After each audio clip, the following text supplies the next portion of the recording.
ဒီနေ့တော့ဈေးကဝယ်လာတဲ့1500တန်တိုးဘူးလေးကိုကြော်ပါတယ်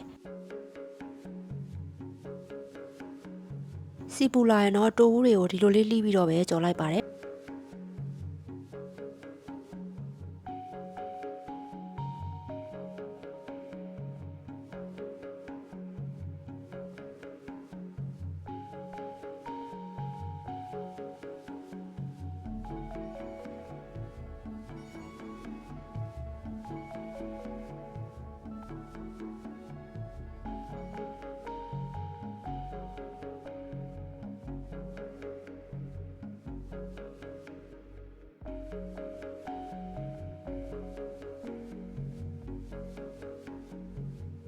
တစ်ဖက်ချက်မှာတစ်ဖက်လမ်းကြော်ပြီးတော့ဒီလိုအနေထားလေးဆိုရင်တော့ချက်ပါပြီ1000မိုးကြော်တာအများကြီးရပါတယ်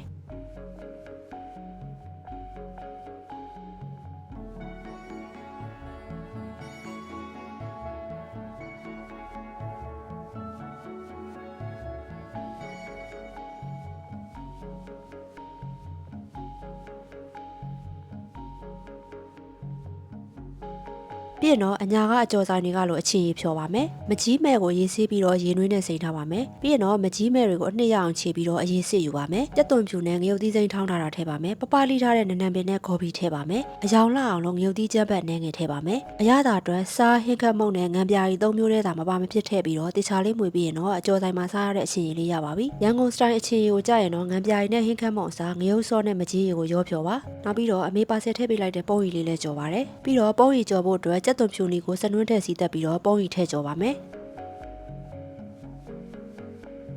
စားဟိကမုံထဲတခြားလေးအရသာဝင်အောင်ကြော်ပြီးရင်တော့ပုံရင်ကြီးကြော်လေးချက်ပါပြီအဆက်ကြရင်တော့စီတက်တဲ့အချိန်မှာငရုတ်သီးကြက်ပတ်လေးထည့်ပြီးတော့စီတက်နိုင်ပါတယ်